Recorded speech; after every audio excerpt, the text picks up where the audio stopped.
부산의 한 중심지가 아니라 병들입니다. 지금도 병들인데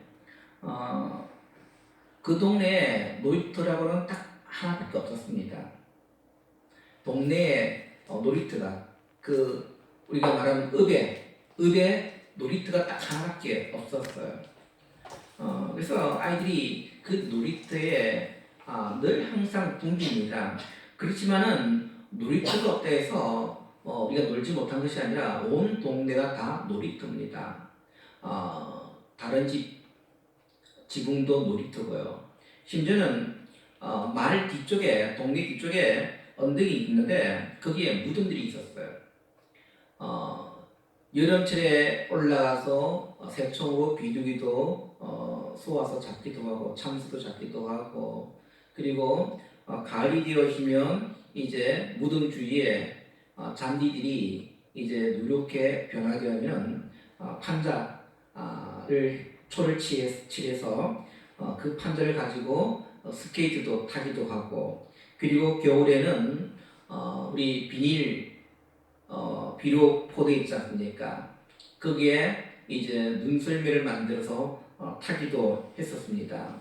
어린 시절 생각해보면 참 재밌었던 것 같아요. 놀이터가 좀 없어도 그런 곳에 가서 재밌게 놀았던, 온 산을 다니면서 놀았던 그런 기억이 있습니다.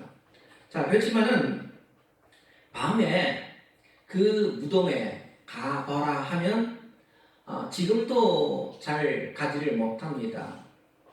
왜 가지 않습니까? 무덤은 무덤이기 때문이죠. 무덤은 무덤이에요. 어린아 아이들 할 것 없이 다 무덤에서 괜히 지나가면은 귀신 나올까봐 무서울까. 그래서 잘 지나가지를 못합니다. 꺼립니다. 이런 생각은 예나 지금이나 변함이 없는 것 같아요. 그래서 한국 사람들은 이 무덤을 혐오 시설로 여깁니다. 그래서 자기 마을에 납골묘, 아니면 추모공원, 화정터 이런 것들이 들어온다라고 하면은 동네 사람들이 상수를 들고 반대를 합니다. 들을 수 없다는 거예요. 왜요? 그런 혐오 시설은 우리 동네에 유치 못한다는 겁니다. 들어오게 되지만 많은 복지 혜택이 있어요, 실제로. 그런데 그런 것조차도 자기는 싫다는 거예요. 자, 그렇다면 성경은 어떨까요? 성경도 무덤을 혐오시설로 바라볼까요? 우리가 2000년 전에 몇 명의 여인이 무덤을 찾아옵니다. 그 여인들의 이름이 10절에 막다라 마리아, 요한나, 야고보의 어머니 마리아, 다른 여자, 이중 사로메, 마가복음 사로메라고 되어 있습니다. 자, 이들이 지금 안식일이 지나고 새로운 일주일을 시작한 첫날 아주 이른 새벽에 무덤을 찾아갔습니다. 이들이 찾아간 것은 바로 예수님의 무덤이죠. 여러분들, 이전 상황을 한번 우리가 상상해 보시기를 바랍니다. 예수님께서 무기력하게 십자가에서 돌아가셨을 때에 예수님의 장례를 제대로 치르지를 못하였습니다. 이때 아리마대 사람 요셉이라는 사람이 났습니다. 그리고 총독 빌라도에게 예수님의 시체를 달라 합니다. 성경은 아리마대 요셉이 당돌이 요청하였다라고 되어 있습니다. 당돌이. 자, 이 당돌하는 이 헬라어는 어떤 의미를 가지고 있냐니까, 두려움이 있음에도 불구하고 위협을 무릅쓰고 모험을 하다. 자기에게 위협이 있고 자기가 뭔가 또한 압력이 가해질 수 있지만은 그것을 두려워하지 않고 모험을 하다는 겁니다. 왜냐하면 이 아리마대 사람 요셉은요, 공회원이거든요. 사례된 공회원 출신이기 때문에 정치인입니다. 오늘날 이 정치인이 오늘 자기의 정적이 비난하고 그리고 힐난하고 조롱할지라도 내가 가서 그 일을 이루겠다는 겁니다. 그래서 당돌한 요구에 빌라도가 응합니다. 요셉은 예수님의 몸을 깨끗이 닦지 못하고 그냥 세마포로 대충 사서 자기 소유의 이 바위 동굴에 안치를 합니다. 그리고 돌을 굴려 무덤 문을 막았습니다. 이 초라한 장례식을 지켜보던 여인들이 있었죠. 오늘 본문 1절에 등장한 여인들입니다. 이 여인들은 얼마나 가슴이 아팠겠습니까? 예수님께서 십자가를 지실 때 그냥 지신 것이 아니라 채찍에 맞으시고 가시 면류관을 쓰시고 못 박히고 그리고 창에 찔려 그 주님의 모든 몰골이 말이 아니지 않습니까? 보통 사람이 죽어도 우리가 그걸 잘 볼 수 있습니까? 우리 부모님, 우리 형제들 죽으면 볼 수 있어요. 그러나 다른 사람, 다른 분이 죽었을 때 죽으신 그 모습을 잘 쳐다보지를 못합니다. 그런데 우리 예수님은 십자에 돌아가실 때 처참한 모골로 그렇게 돌아가셨다는 겁니다. 비범벅 상태에. 그래서 방치되었습니다. 아마 여인들은 그 모습 너무도 안타까웠어요. 그래서 한 푼을 샀습니다. 예수님의 몸을 제대로 염하기 위해서. 근데 하필이면 다음 날이 안식일이었습니다. 어쩔 수 없이 안식일이 지나가기를 기다렸다가 안식이 첫날 이른 새벽에 그들은 무덤으로 달려갑니다. 여인들은 무덤을 막고 있는 돌문을 어떻게 열지? 아마 여인들의 손 힘으로는 그 문을 제대로 열 수가 없습니다. 이런 점을 볼 때에 성경에서 나오는 이 무덤은 그다지 즐거운 장소는 아닌 겁니다. 무덤은 슬픔의 장소이고 눈물의 장소이고 실패와 패배의 자리인 거죠. 무덤은 살아있는 자와 그리고 죽은 자를 철저하게 갈라놓는 그러한 자리인 겁니다. 우리도 무덤을 생각할 때 다 그렇게 이미지를 그리고 있습니다. 무덤이란 이미지를 그릴 때 좋은 이미지를 가지고 있는 분은 아무도 없을 거예요. 기쁨보다 슬픔의 장소이고 성공보다는 실패와 그러한 장소이고 그리고 만남보다는 이별의 장소인 거죠. 저희도 매년 한두 차례씩 저희 부모님 이제 산소에 갑니다. 공묘지에 안치를 했기 때문에 가보면은 이 공묘지에 있는 곳은 항상 보면 햇빛이 잘 들어옵니다. 햇빛이 잘 들어오지만 한편으로 어떤 생각이 드냐면 스산하다는 느낌이 참 많이 받습니다. 햇빛은 쬐는데 근데 분위기 자체가 하늘에 까마귀가 날아다니고 그리고 주변에 나무도 잘 보이지 않아요.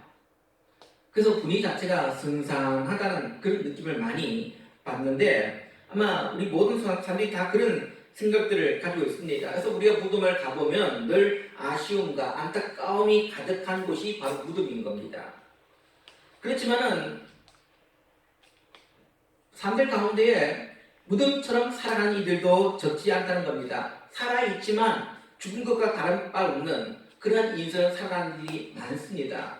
성경에 보니까 창세기에 나오는 아브라함의 아내 사레가 그렇습니다. 사레는 생명을 잉태하지 못하였습니다. 죽은 것과 다를 바 없었어요. 여인이 아이를 생산해야 되는데 아이를 생산할 수 없다. 그것은 살아있으나 죽은 것과 같다는 겁니다. 그래서 사레는 늘 슬픔이 늘 만성이었습니다. 절망이 가득한 여인이었죠. 또한 나병 환자들도 그랬습니다. 살아있으나 죽은 것과 같은 그런 인생을 살았죠. 그들은 가족과 함께 살지 못하고 격리되어집니다. 공동체로부터 철저하게 격리되었습니다. 가까이 갈 수가 없어요. 심지어 그냥 정상인과 길가에서 만났을 때는 먼저 이 나병 환자들이 부정한 자다, 부정한 자라고 외쳐야 됩니다. 만약에 그걸 외치지 않으면 돌에 맞아 죽어도 그들은 죽인 사람은 죄가 되지 않는 거예요. 그만큼 살아있으나 죽은 자 같은 그런 삶을 살았습니다. 베데스다 연못가에 38년 된 누워있는 병자. 그들은 너무 오랫동안 희망 고문에 시달리며 그 인생 자체가 무덤과 같은 인생을 살았습니다. 그들은 늘 어디에 시선을 두고 있습니까? 베데스다 연못에 시선을 둡니다. 혹시나 천사가 와가지고 그 물에 팍 들어가가지고 물결이 탁 요동칠 때, 이 지금 물결이 요동치는 거, 물길이 요동치는 거, 그것만 계속 보고 있는 거예요. 그럴 때 제일 먼저 들어간 자는 고침을 받는다는 그런 전설이 내려오는 거예요. 진짜가 아니라 전설인데 불구하고 이들은 그 전설이 믿어가지고 그게 매달려 있는 겁니다. 여러분들, 그들이 화장실 가고 싶을 때 마음대로 가겠습니까? 배고프다 해가지고 마음대로 식당 가서 밥을 먹겠습니까? 할 수 없는 거예요. 언제 천사가 올지 모르니까 늘 마음 거기에 있는 거예요. 그 자리가 살아있으나 무덤 같은 그런 삶을 사는 겁니다. 이스라엘민도 그랬습니다. 주전 722년에 북왕국이 아수르에 망하고 주전 587년에 남왕국 유다가 바빌론에 무너지고, 그래서 이스라엘은 무덤 같은 존재가 되었습니다. 죽은 것이나 다를 바 없는 나라가 있으나 나라답지 못한 그런 나라였습니다. 오늘 우리나라 청년들도 그럽니다. 대한민국에서 아무리 노력해도 살 길이 없다고 절망하는 청년들을 보십시오. 과거에 10년 전만 해도 삼포시대의 청년이라 했습니다. 세 가지만 포기하면 되는 거예요. 그러다가 오포, 치포, 요즘에는 어떤 말까지 나옵니까? 영끌. 영혼을 끌어다 모아도 집을 살 수 없는 그런 시대의 청년들. 그래서 오늘 이 청년들이 왜 세상에 대한 불신이 깊어집니까?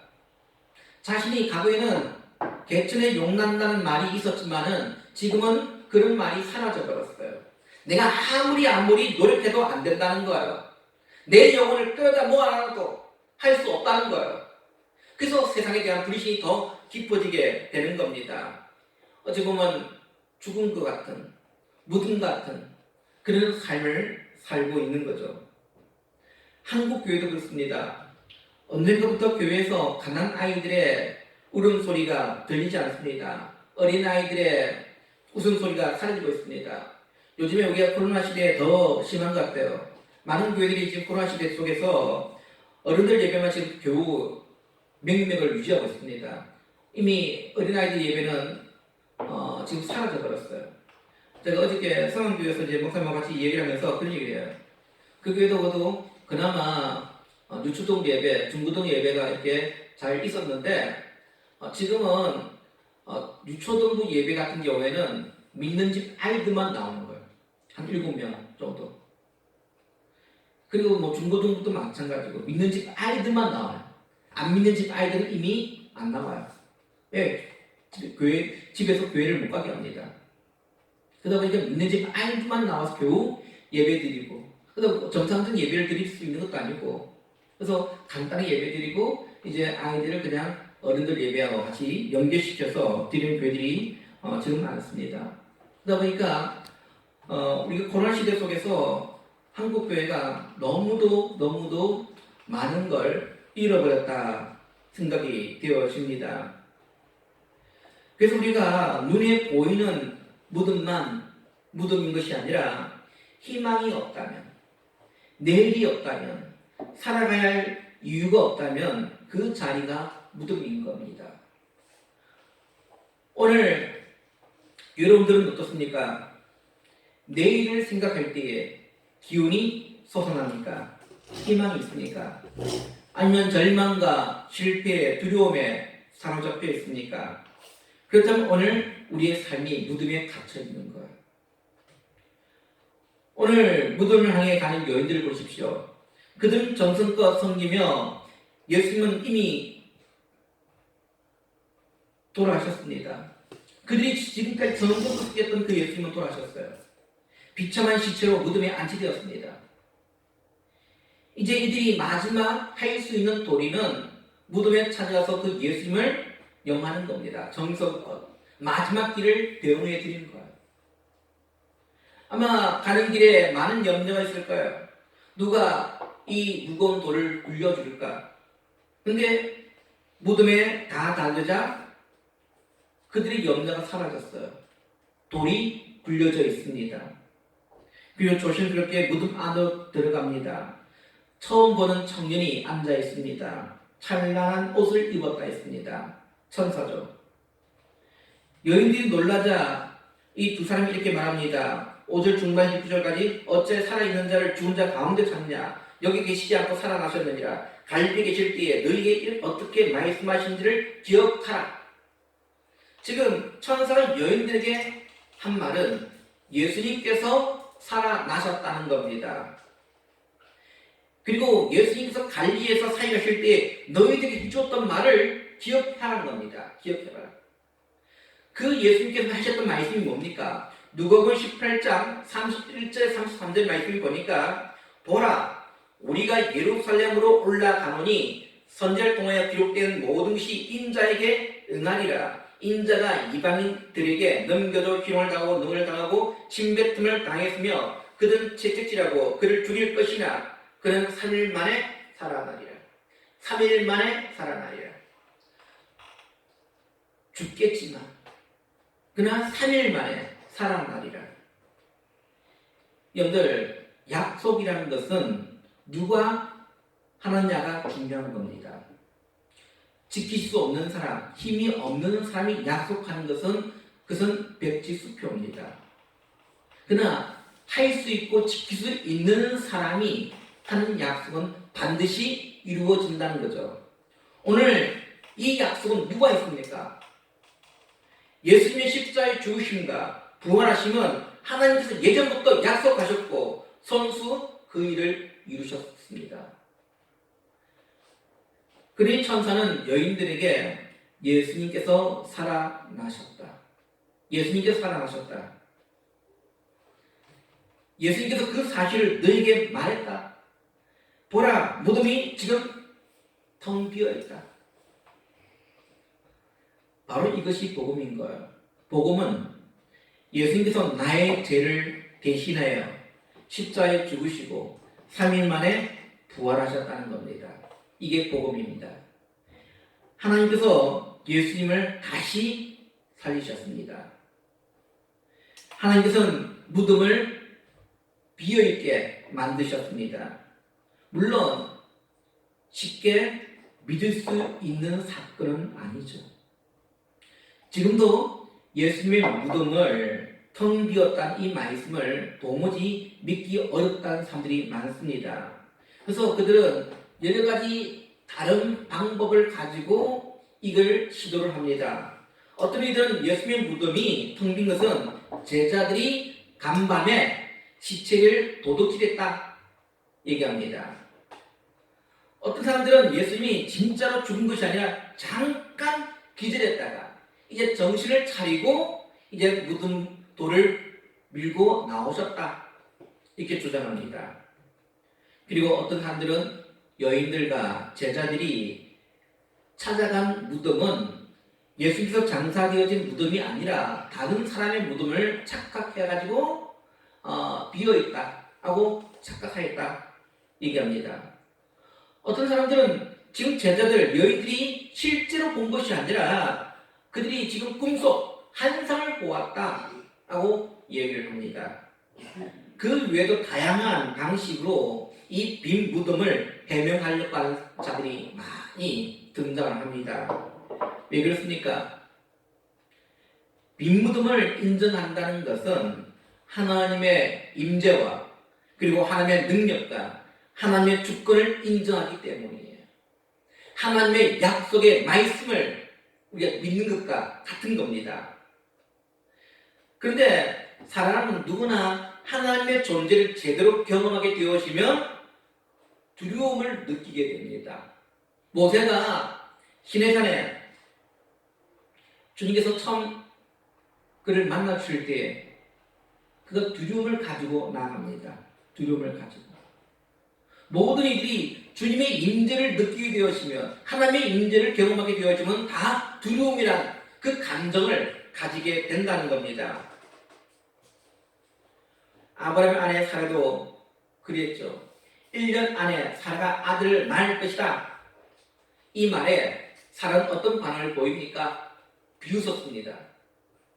그때 하나님께서 사라가 비웃는 것을 지적하자 사라의 행동이 어떻게 바뀌어지냐입니까? 두려움으로 바뀌어집니다. 두려움으로. 하나님의 임재를 경험했기 때문이에요. 오늘 예수님을 그 무덤 안에서 천사를 만난 여인들도 지금 두려움을 가지게 됩니다. 말도 안 되는 부활 소식을 들었기 때문에 부활을 믿는다는 것은 이처럼 두려운 일입니다. 두려운 일이에요. 빈무덤은 쉽게 믿어지지 않는 사건이에요. 누군가 죽었다는 것은 쉽게 믿을 수 있습니다. 왜? 병들어 죽을 수 있고, 노바인으로 죽을 수도 있고, 또 사고로 죽을 수 있고, 죽을 수 있다는 것은, 죽는다는 것은 많은 것은 우리가 그냥 사실로 인지가 되어집니다. 근데 그가 죽었다가 다시 살아났다. 그의 무덤이 빈 무덤이다. 이것은 도저히 믿어지지 않는 그런 사건이라 얘기죠. 오늘 무덤 같은 인생이 오늘 하나님의 임재를 경험하는 달랐습니다. 아브라함 아내 사라도, 나병 환자도, 30년 된 병자도, 멸망했던 이스라엘도, 오늘날 우리 청년, 또 우리 교회, 예수님의 무덤이 텅 비어 있다는 사실을 믿으면 달라질 수 있습니다. 부활하신 예수님을 믿으면 모든 환경이 변하고 다시 살아난다는 사실을 우리 믿어야 합니다. 어떻게 변할까요? 아브라함 안의 사례는 이스라엘 나왔습니다. 나병 환자는 불치병이 치료되었습니다. 30발 된 병자는 그 자리를 들고 일어납니다. 멸망했던 이스라엘도 회복되어집니다. 오늘 우리 청년들도 젊은이들도 오늘 하나님도 세워주실 것입니다. 회복시키실 거예요. 그리고 한국교회도 다시금 절망의 자리가 아니라 불화와 같이 무너지는 교회들이 아니라 다시금 회복시켜주는 부흥을 우리 가운데 다시금 주시는 그 은혜를 우리가 경험하기를 간절히 바랍니다. 성경에 보면 예수님은 죽은 자를 살리심으로 그의 무덤을 비게 만든 사건을 우리는 기억합니다.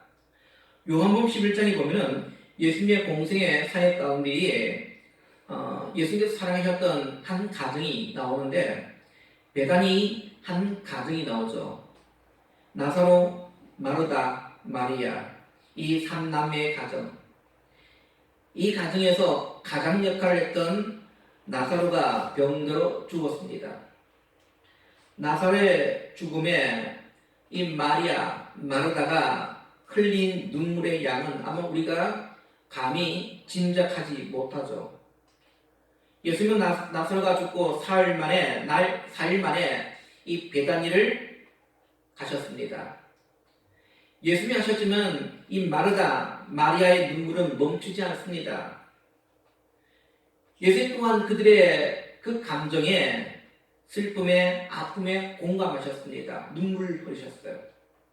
그뿐만 아니라 오늘 이 가정의 아픈 환경을 뒤집어 놓으려고 했습니다.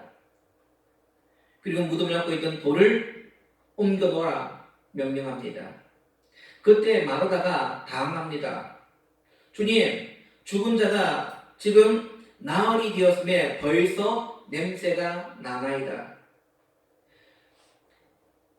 3세기경의 문서에 보면은 이런 말이 있어요. 이런 기록이 있는데 사람이 죽게 되어지면 이 3일 동안 이 죽은 자의 영혼이 그 주위를 맴돌게 된다는 겁니다. 그리고 다시금 그 몸으로 들어가기를 원합니다. 왜냐하면 죽음이라는 것이 영육이 분리되는 거예요. 분리. 그래서 영혼이 다시금 육체 안에 들어가려고 하는데 이제 3일이 지나게 되어지면 우리 시신이 변합니다.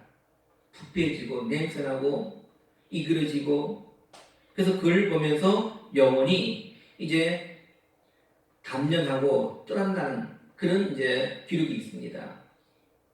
이게 진짜인지 아닌지는 모르겠지만 그러나 이제 일반 유대교 사람들이 이스라엘 사람들이 생각하는 죽음의 개념이 그런 거예요. 죽음의 개념이. 그래서 그런 배경에서 나흘 동안 무덤 안에 시신이 있었고 심지어는 부패하기 시작해서 이제 냄새가 지독하게 악취가 난다 하고 지금 말을 합니다. 마르다의 눈에는 이 일은 불가능한 일이에요. 빈 무덤이 되어진다는 것은 불가능합니다. 이미 죽었기 때문에, 이미 그 무덤 안에 시체가 들어있기 때문에. 그때 예수님께서 단호한 의지로 명령합니다. 네가 믿으면 하나님의 영광을 보리라.